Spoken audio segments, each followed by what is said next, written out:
yung tapang mo, Brigiding? Abi.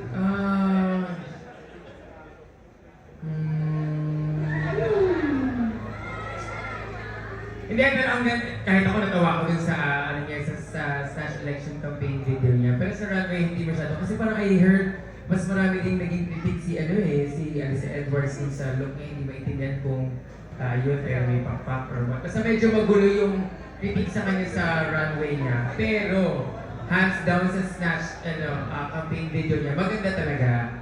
So, Mrs. Ano yun? Agree ka sa top 3? Dapat ba top 3? Or parang okay na top 2 lang? Okay din naman na top 3 para maiba. Okay. Pero nakakatawa kasi nung nandun kami sa workroom ni Brigiding. So ko, sis, maganda ka. Mukhang magaling to si Yu. O sa lip sync. Tapos nagtatawanan ko.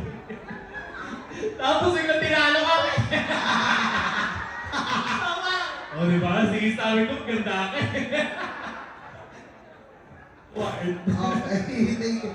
Mama Katkat, ikaw as a judge, si Yuha ba talaga yung best lip sync that time?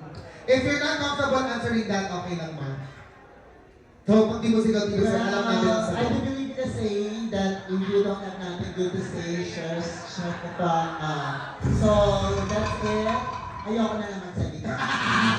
So, alam na natin ang